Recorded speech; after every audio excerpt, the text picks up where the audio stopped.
तो देखो इससे पहले हम बता दिए थे प्रतिबिंब किसे कहते हैं, और बताए थे प्रतिबिंब दो प्रकार के होता है, पहला वास्तविक प्रतिबिंब और दूसरा काल्पनिक प्रतिबिंब। तो देखो वास्तविक प्रतिबिंब किसे कहते हैं, अगर प्रतिबिंब में आप लोगों को याद होगा तो ये दोनों समझ आओगे।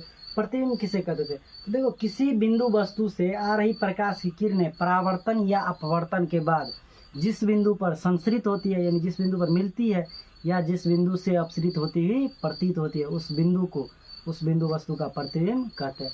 तो अब देखो वास्तविक प्रतिबिंब किसे कहते हैं, तो याद रखिएगा जब किसी बिंदु वस्तु से आ रही प्रकाश की किरणें परावर्तन या अपवर्तन के बाद एक बिंदु पर संसरित होती है, जब किसी बिंदु वस्तु से आ रही प्रकाश की किरणें या तो परावर्तन या अपवर्तन के बाद जिस एक बिंदु पर संसरित होती है वह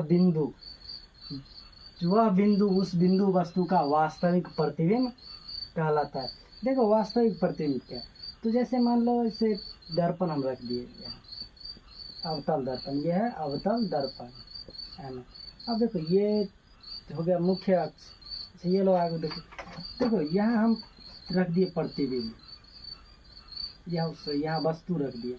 अब देखो वस्तु जो जाएगा अगर प्रतिबिंब प्राप्त करने के लिए हमें दो किरण गुजारना पड़ेगा, तो चलो पहले एक गुजारते हैं समांतर, जब समांतर जाएगा तो ये फोकस से गुजरेगा। अब एक और गुजारते हैं,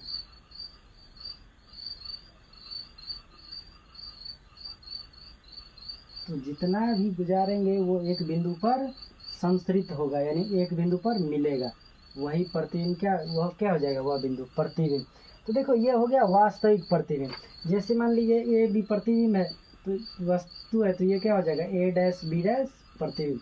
देखो प्रतिबिंब वास्तविक प्रतिबिंब बनता कैसे, तो जब किसी बिंदु वस्तु से आ रही प्रकाश की किरणें परावर्तन या अपवर्तन के बाद, अपवर्तन अगले चैप्टर में पढ़ेंगे, परावर्तन या अपवर्तन के बाद जिस एक बिंदु पर संसरित होती है, यानी जिस एक बिंदु पर मिलती है, वह बिंदु उस बिंदु वस्तु का प्रतिबिंब कहलाता है। अब देखो काल्पनिक प्रतिबिंब क्या है, तो देखो जब किसी बिंदु वस्तु से आ रही प्रकाश की किरणें परावर्तन या अपवर्तन के बाद एक बिंदु पर अपसरित होती हुई प्रतीत होती है, उस बिंदु को काल्पनिक प्रतिबिंब कहते हैं, उस बिंदु वस्तु का काल्पनिक प्रतिबिंब कहते हैं। तो देखो जैसे मान लीजिए यहाँ हम समतल दर्पण ली, क्योंकि देखो समतल दर्पण में ही काल्पनिक प्रतिबिंब होता है। अपने लोग जो मुंह ऐना में देखते हैं वो क्या होता है, समतल दर्पण। और समतल दर्पण में है ना जो प्रतिबिंब में से हम प्रकाश डालेंगे किसी वस्तु से होते हुए, तो वो टकरा कर इधरे आएगा, मतलब परावर्तन होगा और प्रतिबिंब बनता है क्या, दर्पण के उस साइड। तो ये मान लो दर्पण है, समतल दर्पण, यहाँ हम वस्तु रख दिए। देखो यहाँ से वस्तु किरण जाएगा, टकरा जाएगा, फिर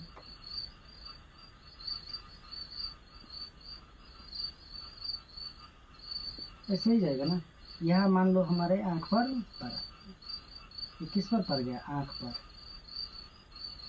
अब देखो इस साइड जो है ना, ये एक बिंदु से फैलता हुआ प्रतीत होगा, ये एक बिंदु पर फैलता हुआ प्रतीत होगा, यहाँ जाकर मिलेगा, आगे जाकर।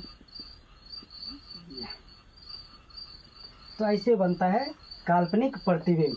तो देखो जब किसी बिंदु वस्तु से आ रही प्रकाश की किरणें परावर्तन या अपवर्तन के बाद जिस एक बिंदु पर अपसरित होती हुई प्रतीत हो, अपसरित यानी उससे इससे लगता है इससे निकला और प्रतिबिंब इधर गया, मतलब किरण निकला और इस बिंदु से फैला, तो एक बिंदु से अपसरित होती हुई प्रतीत होती है, उस बिंदु को उस बिंदु वस्तु का काल्पनिक प्रतिबिंब कहते हैं। देखो अब वास्तविक और काल्पनिक प्रतिबिंब में अंतर, याद रखिए काल्पनिक प्रतिबिंब को आभासी प्रतिबिंब भी बोलते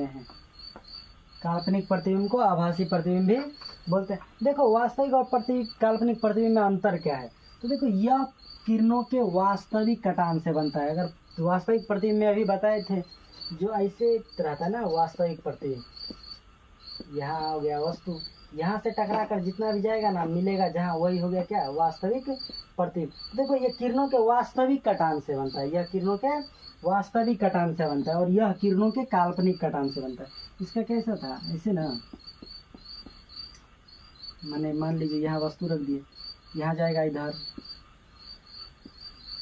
किसी वस्तु से, ये थोड़ा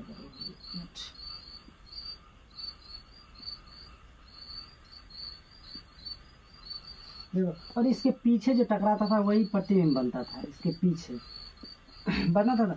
तो ये क्या, यह किरणों के वास्तविक कटान से बनता है और यह किरणों के काल्पनिक कटान से, यह रियल जो है ना वो वास्तविक कटान से बनता है और यह किरणों के काल्पनिक कटान से बनता है। अब देखो यह प्रतिबिंब हमेशा उल्टा बनता है, यह वास्तविक प्रतिबिंब जो है हमेशा उल्टा, वस्तु ऐसे है ये बन गया, यह हमेशा वास्तविक प्रतिबिंब बनता है और यह हमेशा सीधा प्रतिबिंब बनता है, यह हमेशा उल्टा प्रतिबिंब, यह हमेशा सीधा ऐसे बनेगा, यह हमेशा माने जैसे आप खड़ा रहिएगा दर्पण में उसी तरह ऐसे ही दिखाई देगा, तो वो क्या हो गया, वो हमेशा सीधा प्रतिबिंब होता है। अब देखो इस प्रतिबिंब को पर्दे पर उतारा जा सकता है, अपने लोग जो कैमरा में फोटो खींचते हैं उसमें वास्तविक प्रतिबिंब होता है, उसी को सीधा करके दिखाता है। और जैसे ये फोटो हो गया, कैमरा जैसे वीडियो में लेते हैं, ये सब किसमें बनता है, वास्तविक प्रतिबिंब। इस प्रतिबिंब को पर्दे पर उतारा जा सकता है, लेकिन काल्पनिक प्रतिबिंब को पर्दे पर नहीं उतारा जा सकता है। देखो यह दर्पण के सामने बनता है, वास्तविक प्रतिबिंब जो है ये क्या हुआ, ये दर्पण हुआ और इसके सामने, दर्पण के सामने बनता है, लेकिन यह हो गया दर्पण और इसमें पीछे, अपने लोग जो ऐसे ना में खड़ा ऐसे सामने खड़ा होते हैं तो इसके पीछे लगता है प्रतिबिंब, तो काल्पनिक प्रतिबिंब यह दर्पण के पीछे बनता है। समझ गए, देखो यह किरणों के वास्तविक कटान से बनता है, यह किरणों के काल्पनिक कटान से बनता है। यह हमेशा उल्टा प्रतिबिंब का, वास्तविक प्रतिबिंब हमेशा उल्टा बनता है और काल्पनिक प्रतिबिंब हमेशा सीधा बनता है। देखो इस प्रतिबिंब को पर्दे पर उतारा जा सकता है, इस प्रतिबिंब को पर्दे पर नहीं उतारा जा सकता है, काल्पनिक प्रतिबिंब को। यह प्रतिबिंब दर्पण के सामने बनता है और यह प्रतिबिंब दर्पण के पीछे बनता है, यह प्रतिबिंब दर्पण के पीछे बनता है। समझ गए, चलिए इससे आगे बताते हैं। अब देखो समतल दर्पण द्वारा बने प्रतिबिंब की विशेषता, यानी समतल दर्पण में कोई भी प्रतिबिंब बनेगा तो उसका विशेषता कैसा हो। तो देखो सबसे पहले याद रखना, यह प्रतिबिंब काल्पनिक होता है, इसमें जो ना समतल दर्पण में काल्पनिक प्रतिबिंब होता है। और जब भी काल्पनिक प्रतिबिंब बनेगा तो अभी देखे आप लोग, काल्पनिक प्रतिबिंब को पर्दे पर नहीं उतारा जा सकता, तो इसलिए दूसरा विशेषता है कि इसे पर्दे पर उतारा नहीं जा सकता है क्योंकि यह काल्पनिक प्रतिबिंब है। और तीसरा देखो यह प्रतिबिंब सीधा बनता है, ये भी इसी से आ गया, काल्पनिक प्रतिबिंब पढ़े थे, यह हमेशा सीधा बनता है, तो यह प्रतिबिंब सीधा बनता है। और देखो चौथा, वस्तु के समान आकार का बनता है, इसमें समतल दर्पण जो अपने लोग देखते हैं अगर अलमारी में लगा होगा तो देखिएगा उसमें क्या है, मतलब जितना बड़ा हम रहेंगे उतना ही बड़ा प्रतिबिंब बनेगा, यानी वस्तु के समान आकार का बनता है। समतल दर्पण में बना प्रतिबिंब वस्तु के समान आकार का होता है। अब देखो पांचवा, वस्तु प्रतिबिंब समतल दर्पण के उतना ही पीछे बनता है जितना वस्तु दर्पण के सामने होता है, यानी हम जितना पीछे जाएंगे ना प्रतिबिंब उतना पीछे जाएगा दर्पण में ना में, और जितना आगे आएंगे उसमें उतना आगे आएगा। तो ये प्रतिबिंब समतल दर्पण के उतना ही पीछे, समतल दर्पण के उतना ही पीछे बनता है जितना वस्तु समतल दर्पण के आगे होता है। और देखो यह पार्श्व विपरिवर्तन को दर्शाता है, यह पार्श्व विपरिवर्तन को दर्शाता है। तो देखो पार्श्व विपरिवर्तन क्या है, पार्श्व विपरिवर्तन में क्या होता है कि हम लोग जो है ना क्षैतिज अक्ष पर 180 डिग्री घूम जाते हैं, 180 डिग्री घूम जाते हैं, यानी ऐसे है ना तो हम ऐसे दिखाई देंगे, यानी मतलब उसमें केवल ऐसे दिखाएगा, ये राइट हैंड हमको लेफ्ट हैंड नजर आएगा और लेफ्ट हैंड राइट हैंड नजर आएगा वास्तविक प्रतिबिंब में। तो ये होता है पार्श्व विपरिवर्तन। समझ गए, समतल दर्पण द्वारा बने प्रतिबिंब की विशेषता, पहला है कि यह काल्पनिक प्रतिबिंब है, ये नियम याद रखिए, तो 3 तो वैसे ही आ जाएगा। जैसे पर्दे पर नहीं उतारा जा सकता है, काल्पनिक प्रतिबिंब हुआ तो इसमें पर्दे पर नहीं उतारा जा सकता है। अब देखो यह प्रतिबिंब सीधा बनता है, समतल दर्पण में हमेशा प्रतिबिंब सीधा बनता है। अब देखो वस्तु के समान आकार का बनता है, समतल दर्पण में प्रतिबिंब हमेशा वस्तु के समान आकार का बनता है। और देखो प्रतिबिंब समतल दर्पण के उतना ही पीछे बनता है जितना वस्तु दर्पण के सामने होता है। अब देखो यह पार्श्व विपरिवर्तन को दर्शाता है, यह पार्श्व यानी उसमें जो है ना हमारा दायां हाथ बायां दिखाई देगा और बायां हाथ दायां दिखाएगा। अब देखो विपरिवर्तन, विपरिवर्तन क्या है, तो देखो वह घटना जिसके कारण किसी वस्तु का प्रतिबिंब, वह घटना जिसके कारण किसी वस्तु का प्रतिबिंब क्षैतिज अक्ष के परितः 180 डिग्री पर घूम जाता है। क्षैतिज अक्ष क्या होगा, ये वाला हो गया क्षैतिज अक्ष और ये वाला उदग्र अक्ष। तो देखो वह घटना जिसके कारण किसी वस्तु का प्रतिबिंब क्षैतिज अक्ष के परितः 180 डिग्री पर घूम जाता है। देखो जब ऐसे ना मान लीजिए ये हो गया क्षैतिज अक्ष पर, ऐसे अगर वस्तु को रखेंगे तो इसका प्रतिबिंब जो क्षैतिज अक्ष पर 180 डिग्री के परितः घूम जाएगा, ऐसे आ जाएगा, यानी जो निचला भाग है ऊपर दिखाई देगा और ऊपरी भाग नीचे दिखाई देगा। यानी कि फलस्वरूप उस वस्तु का ऊपरी भाग निचले भाग में तथा निचले भाग का प्रतिबिंब छूट गया, निचले भाग का प्रतिबिंब ऊपरी भाग में दिखाई पड़ता है, वह हो गया पार्श्व विपरीवर्तन। परिवर्तन इसमें प्रतिबिंब छूट गया। तो देखो वह घटना जिसके कारण किसी वस्तु का प्रतिबिंब क्षैतिज अक्ष के परितः, वह घटना जिसके कारण किसी वस्तु का प्रतिबिंब क्षैतिज अक्ष के परितः 180 डिग्री पर घूम, यानी ये हो गया क्षैतिज अक्ष, इसके परितः जो है ना 180 डिग्री पर घूम जाएगा ऐसे, यानी जो ऐसे ऊपर रहेगा वो हो जाएगा नीचे, ये हो ना ये इसके क्षैतिज अक्ष पर, ये क्षैतिज अक्ष पर घूमेगा, यानी ये है ना, तो इसको अगर हम घुमाएंगे क्षैतिज अक्ष पर, इसमें बांधे और इसको घुमाएंगे तो ऐसे हो जाएगा, यानी जो ऊपरी भाग था वो नीचे आ गया और जो निचला भाग था वो ऊपर आ गया। तो ये होता है विपरीवर्तन, वह घटना जिसके कारण किसी वस्तु का प्रतिबिंब क्षैतिज अक्ष के परितः 180 डिग्री पर घूम जाता है, फलस्वरूप उस वस्तु का प्रतिबिंब ऊपरी भाग निचले भाग में तथा निचला भाग ऊपरी भाग में दिखाई पड़ता है, उसे पार्श्व विपरीवर्तन कहते हैं। यानी अगर जैसे मान लीजिए हम ऐसे P लिखे,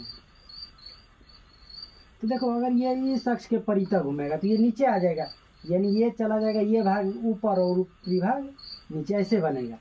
तो देखो और पार्श्व विपरीवर्तन किसे कहते हैं, तो देखो वह घटना जिसके कारण किसी वस्तु का प्रतिबिंब उदग्र अक्ष के परितः 180 डिग्री के कोण पर, उदग्र अक्ष कौन था, ये हो गया, यानी ऐसे है ना, तो उदग्र अक्ष के परितः 180 डिग्री होना है, जो इस साइड था वो इस साइड आ गया, उदग्र अक्ष के परितः, वह घटना जिसके कारण किसी वस्तु का प्रतिबिंब उदग्र अक्ष के परितः 180 डिग्री के कोण पर घूम जाता है, फलस्वरूप प्रतिबिंब का दायां भाग, जैसे हम है ना इसको हमको ऐसे घुमा देगा तो जो ऐसे बायां भाग था वो जाएगा दायां भाग में और जो दायां भाग था वो बायां भाग में, तो हमें दिखाई तो देता है सामने, लेकिन अगर कोई वस्तु हम ऐसे प्रतिबिंब है तो उस साइड जो खड़ा होंगे जो मुझे देख पाएगा तो वो ऐसे आएगा तो ना मेरे सामने में देखेगा।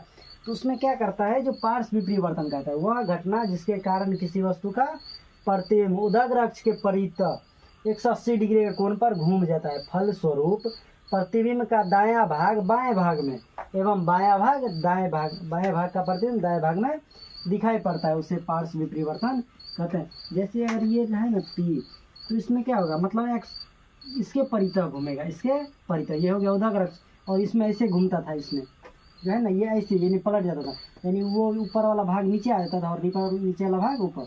इसमें क्या होता है क्षैतिज अक्ष, यानी ये है ना, तो इसके ऐसे घूमेगा ऐसे, यानी इसमें ऐसे प्रतिबिंब बने। ये हो गया पार्श्व विपरीवर्तन और ये हो गया विपरीवर्तन। तो समझ गए विपरीवर्तन और पार्श्व विपरीवर्तन। विपरीवर्तन कहता है कि वह घटना जिसके कारण किसी वस्तु का प्रतिबिंब क्षैतिज अक्ष के परितः 180 डिग्री के कोण पर घूम जाता है, फलस्वरूप ऊपरी भाग प्रतिबिंब का ऊपरी भाग निचले भाग में एवं निचले भाग का प्रतिबिंब ऊपरी भाग में दिखाई पड़ता है, उसे पार्श्व विपरीवर्तन और उसे विपरीवर्तन कहते हैं। पार्श्व विपरीवर्तन में क्षैतिज अक्ष के परितः घूमता है, वो मतलब उदग्र अक्ष के परितः। वह घटना जिसके कारण किसी वस्तु का प्रतिबिंब उदग्र अक्ष के परितः 180 डिग्री के कोण पर घूम जाता है, फलस्वरूप प्रतिबिंब का दायां भाग बाएं भाग में और बायां भाग दाएं भाग में बनता है, दिखाई पड़ता है, उसे कहते हैं पार्श्व विपरीवर्तन। समझ गए? चलिए इससे आगे बताते हैं।